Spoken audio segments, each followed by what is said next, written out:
பிரியமானவர்களே, இயேசுவின் நாமத்தினால் உங்களை வாழ்த்துகிறேன். சங்கீதம் 27வது அதிகாரம் 14வது வசனம், கர்த்தருக்கு காத்திரு, அவர் உன் இருதயத்தை ஸ்திரப்படுத்துவார். திட மனதாயிருந்து கர்த்தருக்கே காத்திரு.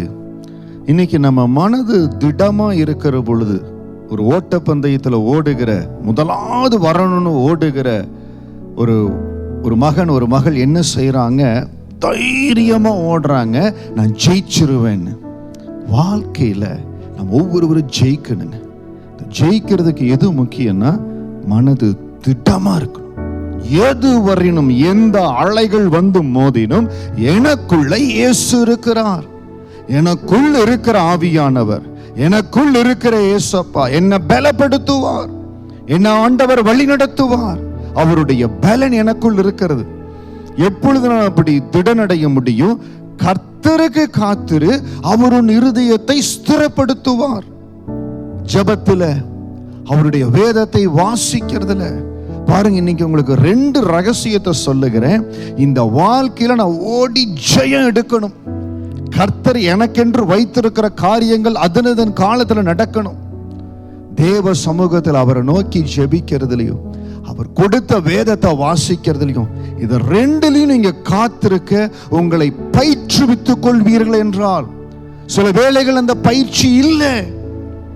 உலகத்தின் கவலைகள், குடும்பத்தில் இருக்கக்கூடிய பொறுப்புகள், வேலை பளுக்கள் நம்மளை என்ன செய்யுதுன்னா கர்த்தருக்கு காத்திருக்கிறதிலிருந்து விலக்கி வைக்கிறது.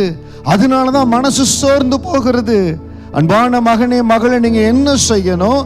தேவ சமூகத்துல ஜெபிக்கிறதுல கொஞ்ச நேரம்னாலும் உங்களை பலப்படுத்தி பயிற்றுவீங்க. எப்படி ஓடுகிற ஒரு வீரர், ஒரு வீராங்கனை அவங்க தினம் பயிற்சி எடுக்கிற பொழுது அந்த பரிசு பொருளை பெறுகிறார்களோ, அதே போல இந்த வாழ்க்கையில நம்ம ஜெயத்தை எடுக்கணுங்க. அப்படி காத்திருக்கிறவர்களுக்கு கர்த்தர் திடமனது கொடுப்பார். அந்த திடமனது உடையவர்கள் பந்தய பொருளை அறிந்து கொள்வார்கள். அந்த பந்தய பொருளை அறிந்து கொண்டாங்கன்னா அவங்க வாழ்க்கையில சோர்ந்து போக மாட்டாங்க. எதுவும் அவர்களை நிறுத்த முடியாது.